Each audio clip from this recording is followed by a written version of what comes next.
Welcome back to another episode of Parenting Teens Advice Redefined for today's complex world, formerly known as Teen Minds Redefined. And this is the podcast where we challenge conventional parenting wisdom and empower you with the fresh perspectives on raising teens.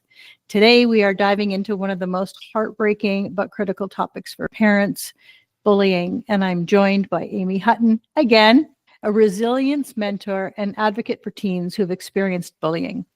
Amy brings both personal experience and professional insight to help us understand how we as parents can support our teens and turn these challenges into opportunities for growth. And let's dive in. Welcome back, Amy Hutton. Hello. Good evening from Calgary, Alberta. Fellow Canadian, I love it. Yeah. We're sitting in snow now too. Are you sitting in snow? Snow yet possible like +4, +8 degrees coming. Not which would be nice, but then it's got cold again. So that's Calgary for you. Yes. Amy, let's start off by, I know you've been here before and we've talked about, your story, but let's do a recap for those who haven't heard that. Kind of your personal story, why you're doing what you're doing, what brought you here, what's your mission, what's your passion? Tell us everything, Amy. Well, that's a loaded question. So the first time I was on your podcast, we talked about the LGBT community and coming out as, well, me as an adult, what that was like. Yeah. And pretty sure it's really similar for teens, with the added stress of everything going on in their life as a teenager, school, homework, friends, family, maybe a part-time job depending on their age. And let's add, oh my gosh, I think I'm gay on top of it all. Now what do we do? Right? So that's what we talked about. And what am I passionate about? It's funny, actually, Cheryl, I'll have to tag you. I'll share the post or whatever with you later. I did a memory share yesterday, I think it was, of me in grade 6. And it was, why am I so passionate about working with youth age 11 to 14 is because of the girl in this picture in grade 6. Oh my gosh. Yeah. And I pretty sure I still have them all somewhere in my apartment here, but I do have journals that I kept from that time period of my life. And I went through them and I found one that was, well, a lot of them were sad.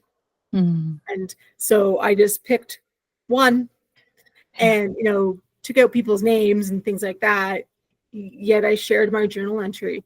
And it was something along the lines of, people in the class don't like me. They call me all these names.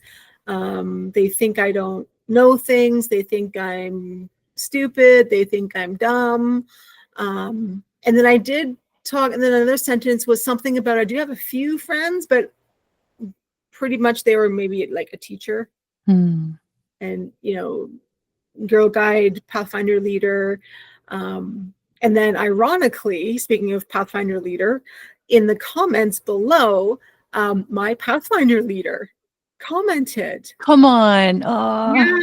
And she's like, Amy, I wish I had known wish I had known about this back then. Because in grade 6, you're 12 years old or maybe 13, depending, in that age. And if you're in the Girl Guide community, you're a Pathfinder by then in the age range. And so yeah, my Pathfinder leader, Tracy, was like, I wish I had known. You hid it well. You masked it well. Wow. And she's like, I had no idea. And and then my grade 7 music teacher popped on and also said, she's like, look, that's a picture I know of you from before, like, when you're like in her class kind of thing. Yeah. So it's so, why do I speak to youth in a group setting or private coaching to kids with their own coming out journey is because I remember those feelings. I remember those feelings of, being called stupid, ugly, dumb, retarded, and a loser. And I'm sorry for using the R word. Yeah, that's a word the kids called me in the 1980s. Yeah, for sure.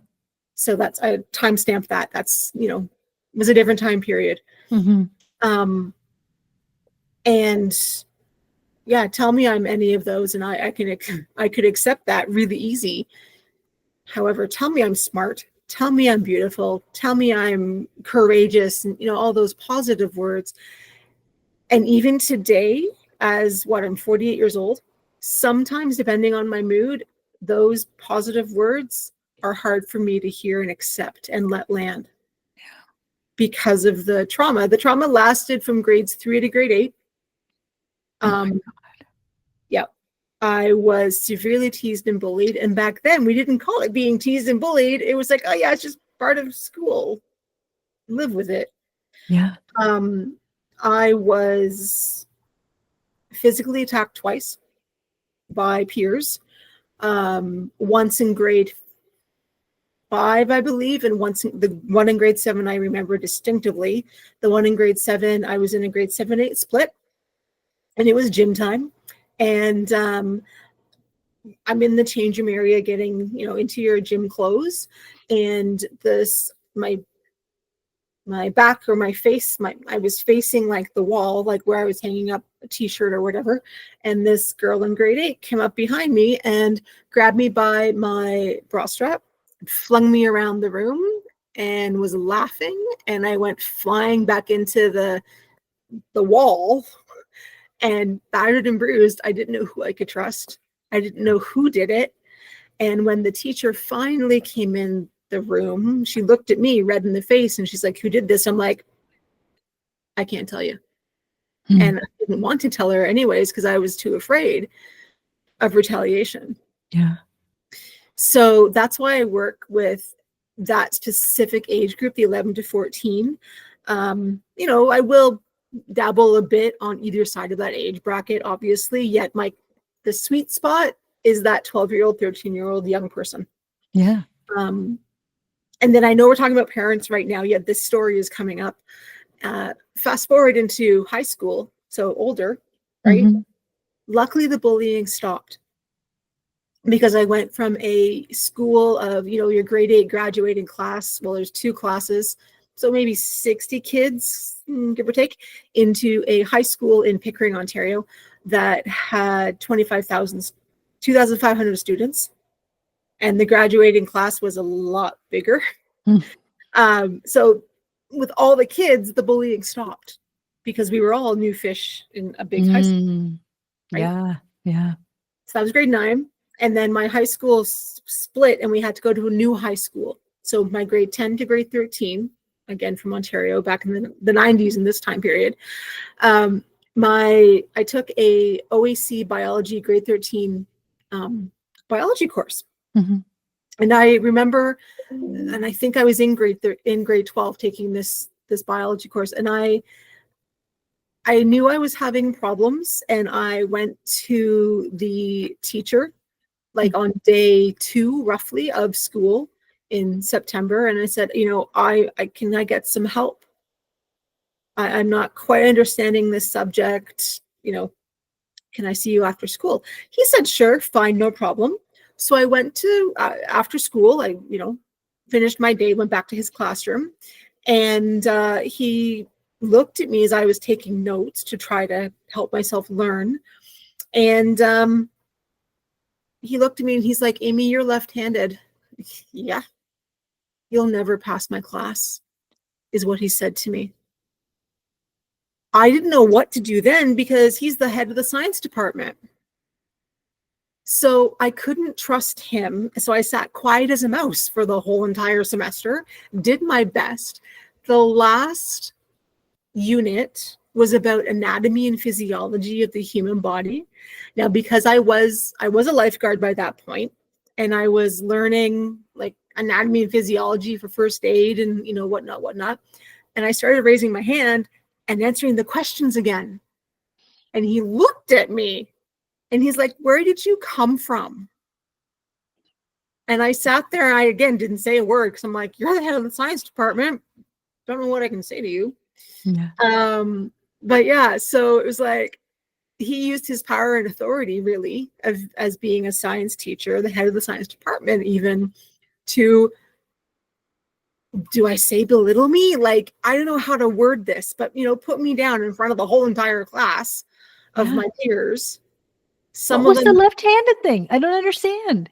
because he thought I don't know, left-handed people historically sometimes, are more on the creative side, the music, the arts, Oh, the English classes and courses, apparently, wow. according to him. And if you're left-brained, which means you're right-handed because it's opposite, you're more into the sciences and the things like that. And I was like, okay. Wow. So I know you're a former educator. I know you're a former, yeah. So That's a new one. yeah. And it was Not the really right, not the right side, left side brain for sure. But the actual fact of you're going to fail my class because you're left-handed, I still don't get the connection. Oh I know. my gosh. I passed his course with a 51. Oh my gosh. I was like, and that was the OAC course I dropped, obviously. The rest of my OAC marks, my grade 13 marks were, 70s, 80, 75. Grade my OAC music, I got an 80. So yeah, so. It's as you're talking, when you first started, when you were in grade 6, and you considered a couple of your friends, a teacher and the Pathfinder. And then now you're talking about another teacher having a different impact, like the impact of a caring adult in your world. And even they didn't realize that they were making some kind of impact, but you felt like they were a caring adult. Yeah. And how important is that? And on the opposite side, how much impact this guy, left-handed Louis, had on, but it's so, when people think, oh, I'm such a busy teacher and I don't have time and I'm not making an impact. Yes, you are. Yes. If you are a caring adult, yes, you are. Yeah. Period. Full stop. Exactly true. And it was really interesting because like in my grade, this OAC biology course, there were a couple of kids from my elementary school days in that class with me. And we kind of, had a unspoken truth, I guess, like, yeah, I did that to you, but I'm not going to do it anymore, or I'm going to, be nice or whatever. But yeah, it was, even the kids around me were like, hey, you're answering the questions, like, awesome. Like, that's really cool. Yeah. So I did have some really, really good teachers, though. Please don't get me wrong. Yeah. I had amazing, example, my history teacher was also my field hockey coach. I had amazing teachers. Did I ever have them as an actual teacher? Yes. My swim coaches, one of them was one of my phys ed teachers at one point. And of course, my music teacher who recently retired. Amazing teachers at the school, my high school that I went to. So yeah, but bullying leaves a really big scar on a young person, and it carries you into adulthood. Yeah, it's so, I feel like it's just so, we talk about bullying more now, but I still feel like it's so underrated and underestimated, the impact that it makes. Yeah. And so can you share with us then, what was your parents' involvement? That's funny you ask, because I didn't tell them. At all? At all. Why? Fear. Embarrassed. I have a really funny feeling, though, they knew something was going on. Like, yet they never said anything either. Yeah, again, this is, my parents are lovely. And, again, this is a different time period. This is 1980, like late 80s, early 90s ish, when this was all happening. So yeah, just different time. I didn't even tell my Pathfinder leader. Like she didn't know. Yeah. So I kept it all inside because I wasn't sure who I could tell. Yeah. I didn't know really who I could trust, which is kind of funny because that links to our conversation last time about being part of the LGBT community. I didn't know who I could trust. Yeah. So that's so isolating. It just sounds like I can feel it. Like I can feel how isolating that must have been. So Yeah. what, let's say, okay, now we're on the parents' end of it. Yeah. What subtle signs would you say a parent should look for if their kids are getting bullied? Like you thought your parents probably knew and didn't say anything, maybe because they didn't know how to handle it. I don't know. I'm not speaking for them. But if your kid's coming home, what is it like? Is there something you would say, maybe we need to have this conversation? Like what's happening over here? Yeah. And every young person is different. So like, True. I know for me in that time period, I believe the term is latchkey kid. Mm. I came home to nobody and my younger sister. And we were home alone for a couple hours until, mom came home from work and dinner and everything got going. Yeah. What parents could look for, though, is potentially the mood changes or the attitude changes. Mm-hmm. If the parent is able to be home when your kids come home. Yeah. Are they coming in the door? Are they like slamming the door? Are they throwing their backpack, their notebook? I hope not, because nowadays kids have laptops. But are they like, throwing things down? Are they stomping? Are they running into their door, into their bedroom and slamming the door? Like, what are they doing? Mm-hmm. Also, like, be okay with having really open and frank conversations and listen. There's that old phrase of we have 2 ears and 1 mouth. Yeah. Listen. Maybe ask a couple of questions, but just hold space and listen and see what happens. With parents too, I know one friend of mine who is a parent. What they did was they had like a notebook that it was almost passed back and forth between the child and the parent. And they would just write whatever was going on, or a question or something you wanted to share, but maybe weren't afraid, or you were afraid to speak it, but you could write it down. That's such a good idea. Yeah.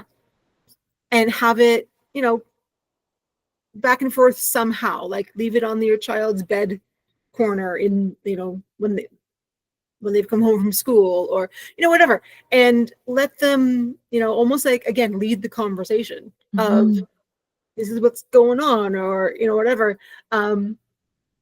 This is a funny side thought that's coming to my mind, completely off topic, but not at the same time.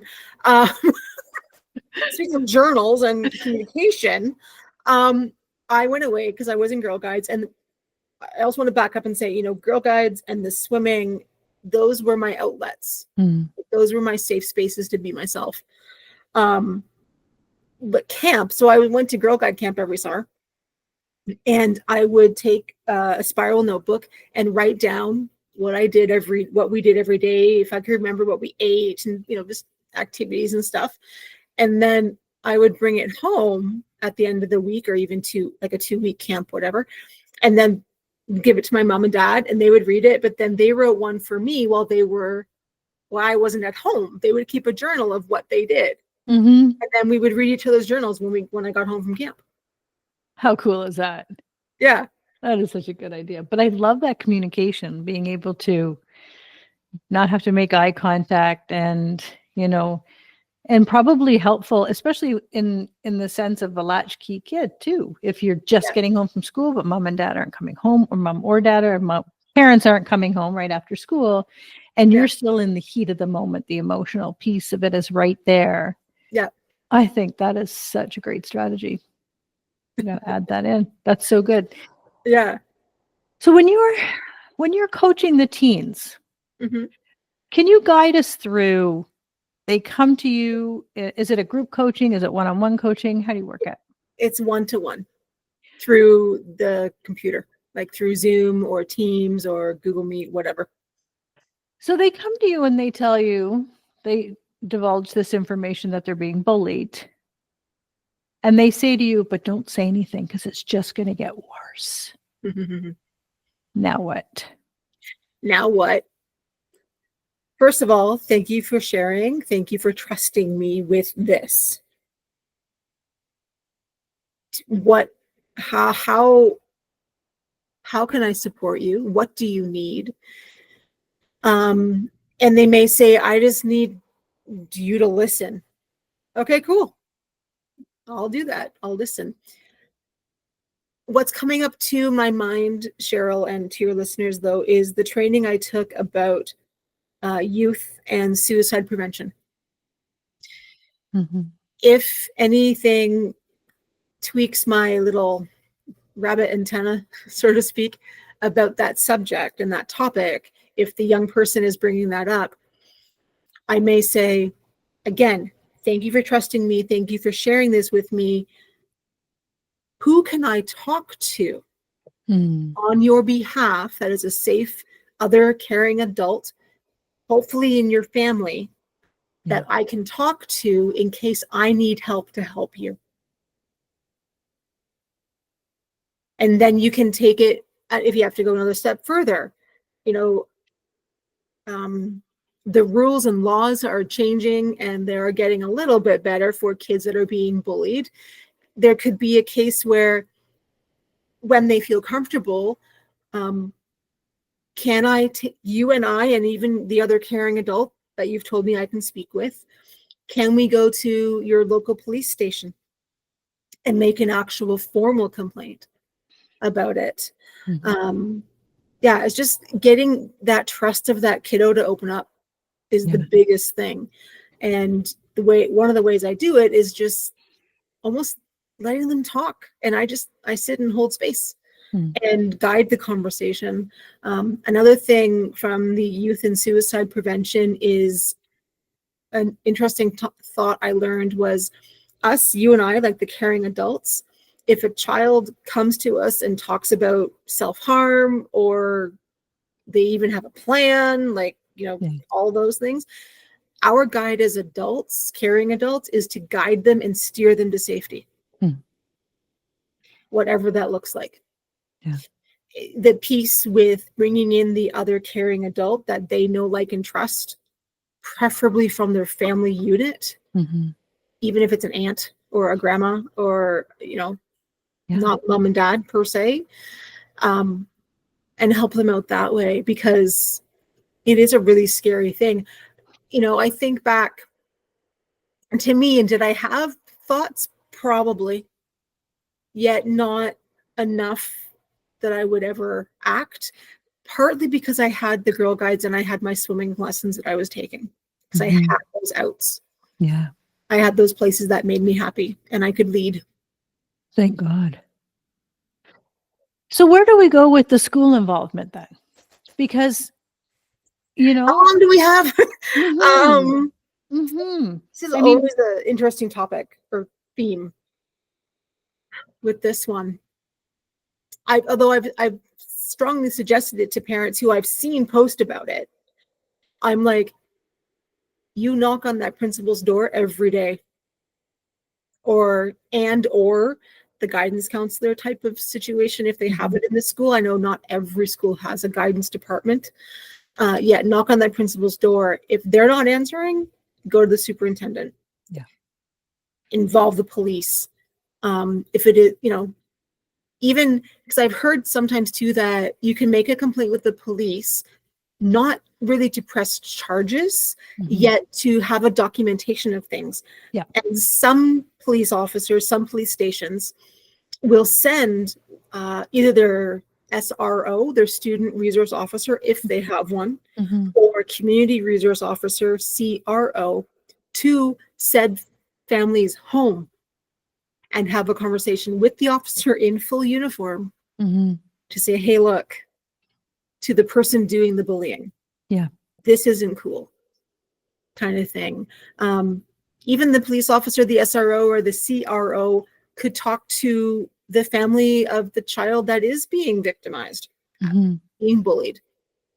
Because it is, and again, language has changed over the years. It is a form of, well, in my case, it was a form of verbal assault and physical assault twice. I could have had my parents press charges.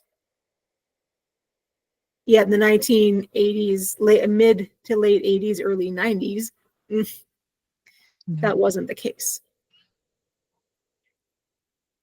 So we say that there's many roles involved in bullying. One being, of course, the target or the victim. Yeah. And then there's the bully. Yeah. And what about like the periphery? The I know community. I've heard somebody say, upstander. I've heard people say peer support. How do we engage that? Like, even if we're talking to someone who is now a target talking to you, is there a way that you recommend or that you can encourage that they would find that kind of look for that support? Can you find the people who are helping? So yes, and more. What's coming to mind is, and I speak about this when I've done school talks, like keynote talks in schools, is, if you see something that's not right, say something. If it's safe to do so, step in, go to a teacher, go to the principal, a coach, like somebody you trust at school, and say, hey, my friend, we'll say Sally, this was happening during recess. She was being like bullied and stuff. And that word, be an upstander, and say something, step in. And then I also talk about, yes, to the one who is the target or the victim, look for those people, look for those helpers. It may, in my case, it really wasn't anybody of my peers. It was the teacher. And also I talk about, with all kids, all youth, is about kindness and how kindness really does matter. And kindness can change the trajectory of what's going on. I'm pretty sure it's in at least one of the Chicken Soup for the Soul books of, a young person walking home from school and drops their books, and another classmate is a little bit behind them and sees them, stops and helps them pick up their books and stuff. And then they make a friendship, and, that peer support, as you were saying. Years later, that same duo, the one who was like dropped his books and, had a really bad moment, wrote to the one who stepped in to help him and said, thank you so much for helping me. I was going to go home and kill myself because I was taking all my books home. So you never know what someone's going through. You never know what kindness can do, what even just a simple smile on the street can do to somebody. Yeah. In my university days, when email was first coming into play, I had a little message at the bottom quote of my email signature that said, if you see someone without a smile, give them one of yours. And I still do it today. Yeah. Yeah. Oh, that's so good. I'm wondering if we could touch on, oh my gosh, I even hate talking about it, the evils of social media and how bullying, it's horrible because there was none of that. I was that old. There was none of that. So, right. I didn't want to bring you into that. But in school, I mean, there was always, there was the typical stuff happening. There was bullying. But you could leave the school and it was gone.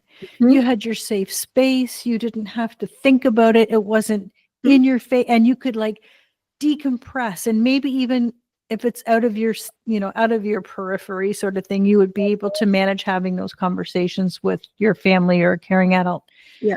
But this social media, it is in your face 24/7. They're going to bed with bullying. They're waking up with bullying. They're getting bullying all day long. There is no relief. No. How do we help? Well, this is an interesting topic because it involves, again, all three parties: the child themselves, both the victim, the target, and the kids doing the bullying, plus the parents, the caring adults, and the school. I know there's some schools in different parts of the country now that are saying no phones at school. Yeah. Or yes, you can have your phone at like to go home and when you come for safety reasons, you know, like for communication. Yet I feel, and this may be a ruffle some feathers moment, but I feel that, you know, cell phones at school are not needed. If a parent or a caring adult has to get a hold of the child, Preach. you do what we used to do when the parent phones the school and says, hey, I need to talk to Sally for XYZ reason. Please go get her. Thank you. I'm done. Oh, I'm so 1000%, obviously. And, you know, I'll tell you a little funny story here is I was talking to a principal the other day who said, you know, they don't allow phones in school anymore at all. Yeah. And then they did the Amber Alert test. Oh. And all the kids' pockets started vibrating. They couldn't hide it because they can't silent. Yeah. So if we can rig one of those Amber Alert just tests once a week just to clear everybody out and clear the phones out, I think that would be really handy. I thought that was great. Yep. But you're right. Yep. And I just, you know, I don't think, honestly, cell phones for kids, period, until they hit like maybe 16. Yes. Sorry. I really do. I really do. I don't think, you know, when they're young, you sit in the restaurant and you watch these kids on their iPads and they're like 3. I know. And I want to say you are like destroying every critical thinking, creative skill that this kid is supposed to develop on their own. Now it's all external input. And then it just goes from there. Then it's, you know, not only is the bullying continued, but and the whole, you know, they don't get their own life, their own separate life from school or separate from the friends. And it just goes on. And now you're teaching people that you are accessible 24/7. Why do we want our kids to think they are accessible 24/7? Even you as a parent texting them, how did the math test go? Wait till they get home. You know, what do you want for dinner? Wait till they get home. There's an emergency, call the office. I've solved all your problems right there. You don't have to send your kid with the cell phone anymore. Done. Yeah. And then thinking about parents, because I know now I hadn't shared this yet during our talk here today. I'm not a parent. So I haven't had to go through this as a parent, right? So what I've heard, though, is with technology these days, there have been parental controls coming in to play with social media, for example, and also in the home, too. You can change things on your router and whatever for your Wi-Fi. So kids don't always have access to that. Another suggestion, again, thinking when you and I were little, get outside, go to the park. Like I know here in Calgary, we have some amazing parks, and FYI, the mountains, Banff National Park is an hour and a half away from me, where people come to from all over the world. Yeah. Get outside. Yes. Okay. You can have maybe mom and dad have the phone, AKA the camera, to take those moments of memory and do something with that. Yet the kids don't need their phones when they're out in nature. Also, too, you're not going to get cell service half the time if you're really in nature. That's right. And also really have an open and honest conversation with your kiddos about safety, cyber safety. You know, we haven't even touched that whole topic of sextortion and bullying through sexting and things like that. There's a friend of mine in, where is she? Nova Scotia. Her daughter is Rehtaeh Parsons. Rehtaeh Parsons in high school, so they're a little bit older, so they're high school, was at a party. Alcohol was involved, and what was said or what was happening was her daughter got assaulted by kids in her class, they taped it video, or they, picture or whatever, and then spread it like wildfire, to the point where, unfortunately, even after changing schools, Rehtaeh was still battling, still having problems, and she died by suicide because of the situation that happened through cell phones and the cyberbullying. Yeah. And it's just so, it's insidious, because Johnny, sitting on his bed Friday night, ticked off and frustrated, can just bring someone down to their literal knees and have zero accountability. And if they were to meet in the same room, probably wouldn't look sideways at them because of the it's a cowardly effort. Yeah. Like, we know that. And it's just something, I think we really need to have an episode just on that. And kids need to know the consequences of these things as well. Sometimes they hear stories, or sometimes somebody just stands up at the school and says, but they need to know the actual consequences. They need to hear from victims. They need to hear from victims' families. Like, this is the impact you're having. Maybe you don't think so. Yeah. Let me show you what this actually is. Yeah. I know Rehtaeh's mom for a while. I don't think she does it anymore. Yet I know for a while she did speak to schools and share Rehtaeh's story. It's, I feel, again, too, that's where your local police can come into play to help with that. Yeah. I don't know if they still do it yet. Again, growing up, there was always those programs about Scared Straight, that if the kids are troublemakers or bullying, they would go to the local jail and get a tour. Yes. I know it's more prevalent in the United States, yet I'm pretty sure Canada had something similar. Yeah. I do know when I was in high school, I was a part of the Ontario Students Against Impaired Driving, OSED organization, and our little group of students with our teachers, we got a tour of Sunnybrook Hospital and met people in Sunnybrook Hospital that had been drinking and driving, or the victim of a drinking and driving, and we met them. Wow. Yeah. Wow. That's impactful. It was. Granted, in a weird sort of way, they were preaching to the wrong choir, because we were Ontario Students Against Impaired Driving. Yeah. So we know that. Yeah. Yet I do know, we had a week of it in school, and then also in university too. I was on the same sort of organization, but at the university level. The impound brought in a car that they knew that I was involved in a drinking and driving accident. I know we call it accident too. Yeah. Situation.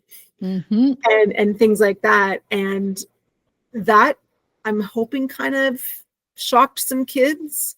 Yeah. And then also, having survivors come and talk about bullying, about cyberbullying. That's why, like, when I do my keynote talk, and the kids get a laugh out of it. The teachers are like, oh yeah, that picture sort of kind of looks familiar. I show my pictures from grade 5 to 8. And I talk about the different things.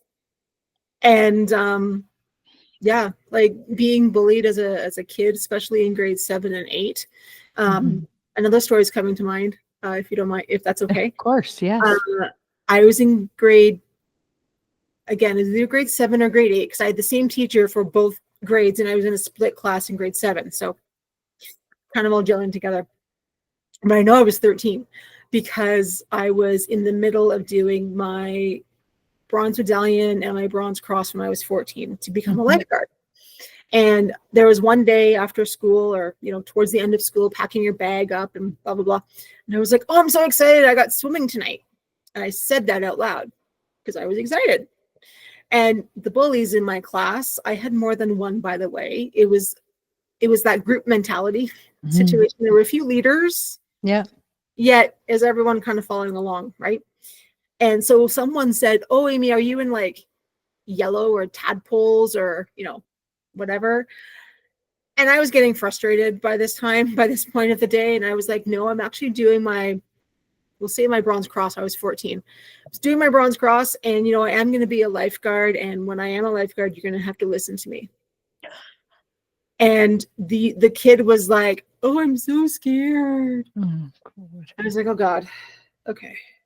So like I couldn't win. Mm-hmm. Although I did become a lifeguard when I was 16, and like, haha on you kind of thing, right? Yeah. Yeah. And there's another little story that's coming to mind. Again, it's that whole mentality, that whole pack mentality we spoke about earlier. I'm a former Girl Guide, yet I am very proud of that. So when I was in grades 7 and 8, I was in Pathfinders, very proud of that. There's a day in February 22nd, actually, that is World Thinking Day. Mm. That's when Girl Guides, Boy Scouts, Girl Scouts across the world celebrate being and guiding.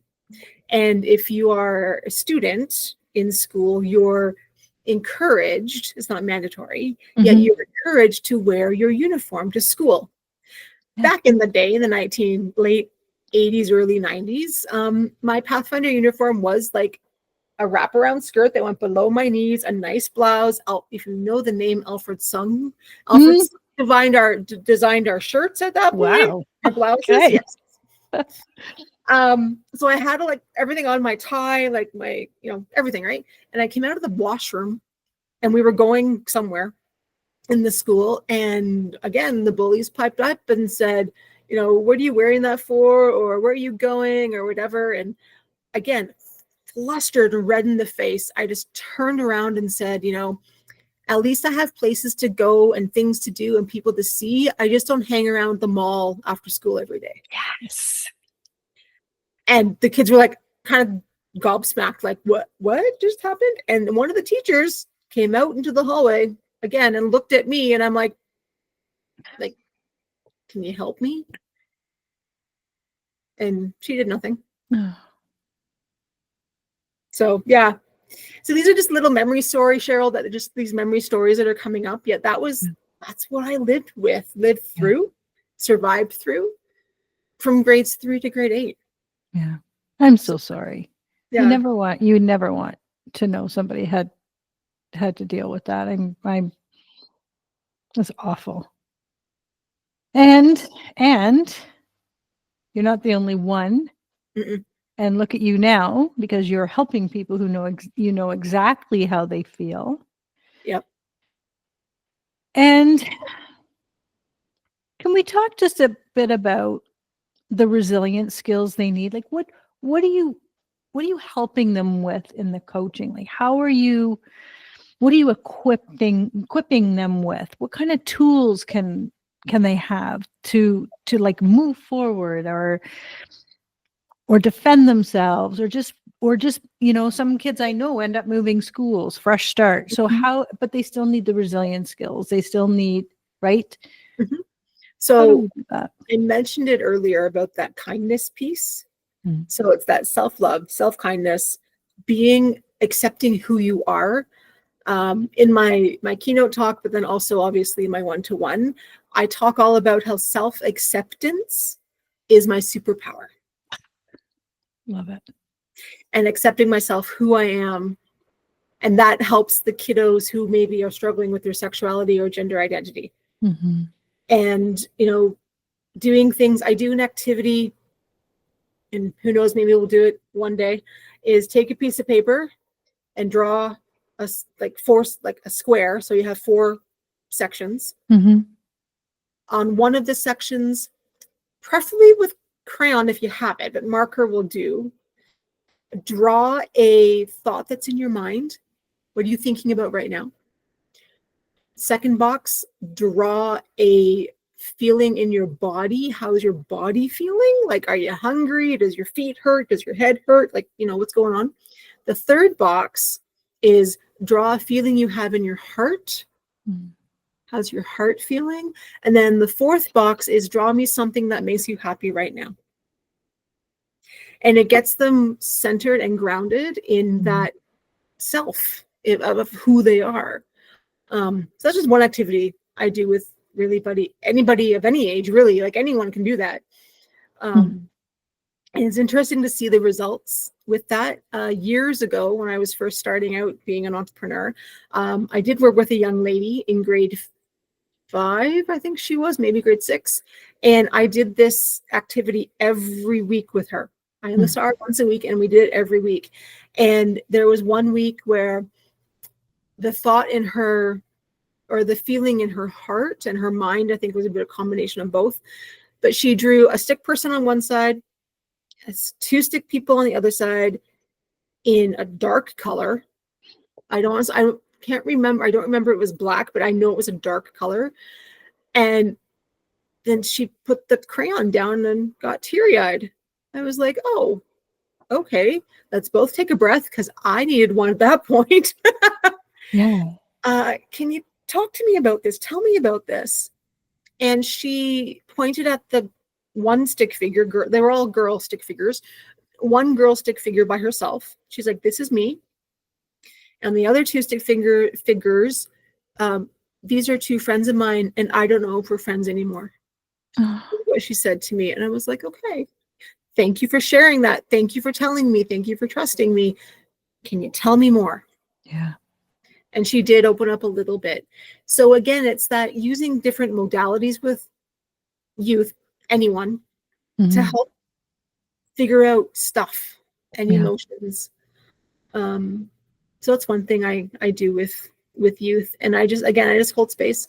And if it's the one-to-one coaching, it's like, okay, one of the first activities we also do is like, what did they want? Like, how can I help you? What can we do together to help you get from point A to point B? Like, what's your goal, kind of thing? Yeah. And then we sort of work towards it. A lot of it, though, as I said earlier, is just, how was your week? Or how was your month? If it's, a once a month check-in call. Yeah. And I let them talk. So and good. I guide the conversation. So good. And I know you're going to agree with me when I say we need to really dive into this further. There's so many aspects of this. I mean, this is almost an hour and we've like skimmed the surface. Yeah. Amy and I have both had a conversation about doing a workshop together in February. We will drop all of those details in the show notes. And I'm also going to add, and I'm going to put this in the show notes as well, is I have this mini course, and I'm just going to throw it in the show notes. It's not going to be a price. I'm just going to put it in the show notes. And it is how to start these really challenging conversations with our teens. And one of them is about bullying and trying to find out if you have any kind of suspect about them being bullied or they are a bully. Yes. And how that conversation would go. And I think this is super important, because if we know our kids, or we find out for some reason that they might be a target or a victim, then we turn into mama or papa bear, and the emotions are high, and we're just going to kill everybody in our path. And I'm going to the school and I'm going to the police. That is one extreme. Yes. However, when you have a teenager who is the victim or the target, that is not helpful. This high rise, crazy emotion that is natural is also not helpful. So when you're starting these conversations, I always say to parents, go in a room and rehearse on your own, or rehearse with your co-parent, and get get it out. Say it 5 times, say it 6 times, say it 7 times, until you feel the emotion kind of come out of it. Yeah. Because your kid needs you to be calm and cool and receptive and open to listening. As soon as they get the feel of this tight, restrictive energy, they're going to shut down. Yeah. And on the other hand, if you find out that your kid might be the bully, again, the fired up emotions, because now you're embarrassed. How does this make you look? All of that. And the conversation could turn you right into the bully of your kid. So again, you're going to go in your room and you're going to rehearse, get all that out of your system. Nope. The 4 agreements, don't take it personally. Got nothing to do with you right now. Yep.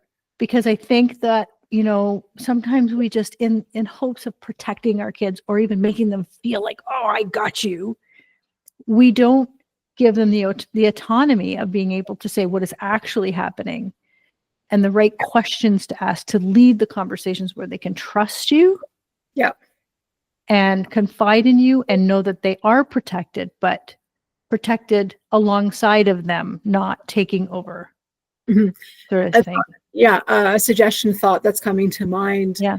is also you could ask either teen, like the one who's been the target or the one who is you found out is the bully. And it's funny, it's a question that sometimes even today I do not like receiving because I don't know how to answer it. Yet it's the question of, how can I support you? What do you need? Yeah. Yeah. And being able to ask that. Yeah. Well, and if you're a parent listening to this, or if you know a teen, doesn't matter. You don't have to be a parent. If you know a teen and you're listening to this, question, like suggestion one, listen to this together with them. Mhm. And then you could start with, oh, when I was in grade 7, I remember when, and bring your own story. You don't have to be the victim, but you saw this, or you spoke up for Mhm. somebody, or you didn't speak up for somebody and you should have. Like, bring yourself into it. You don't have to be the Yeah. perfect parent because we never are. No. Spoiler alert. We're all going to screw up all the time. But, Yeah. you know, when you bring a personal touch into it, I think sometimes now our kids are going, oh, okay, she kind of gets it. He kind of gets it. Could Yeah. be helpful. Yeah, for sure. Okay, Amy, tell us how to work with you, how to find you, give us all the goods. Yeah, one of the ways to get a hold of me is through really email. And it's Amy, AIME, at inchbyinchempowerment.com. And pop me a note. I offer free 20-minute consultations to parents or caring adults to see would I be a good fit to help your child. You can also follow me on, now this is more for the businesses or corporate or organizations like businesses and such. You can find me on LinkedIn. I have 2 accounts. The one you need to find, it has a pride flag and a star emoji type thing going on in my name. That is my personal LinkedIn account, where you can talk to me, ask me questions about coming to speak to your school, speak to your organization. Because I know we're talking about kids right now, yet I do things with businesses around this topic, to be honest. Yeah. And the LGBT community, I just, with where I work during the day, I gave a wonderful webinar, and I think I can get the recording of it, about pronouns in the workplace and why that's important. Yes. We need a link to that. Yeah, I'll have to ask about well, that. I will put everything you're talking about in the show notes anyway, so people don't have to try and memorize this. I know. And again, we will be putting out an announcement for a really important webinar coming up in February, where we are going to dive into this insidious, terrible bullying.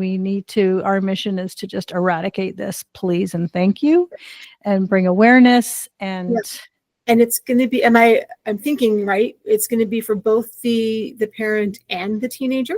Absolutely. All are welcome. Yeah. Yeah. So we'll have like breakout rooms. I'll take the kids. Cheryl will work with the wonderful caring adults. And so it'll be a really great time. I'm looking forward to it. And just find me on LinkedIn, or you can find me on Facebook. Yet that's my personal Facebook. So, it's private a little bit, even though I'm public about lots of things. But if you want to talk to me about how I can help your child, or come to your school or your youth group or your business, LinkedIn, it would be the better option for you to find me that way. Perfect. Well, we will put that for everybody to click on when they need it. Amy Hutton, thank you again so much. This has been a pleasure, of course, and thank you for the work you do. I'm so grateful. I'm so grateful. Honestly, it's so needed, and it's not over. We're on it. Yep. Thank you so much, Amy, and thank you for listening to Parenting Teens Advice Redefined for today's complex world.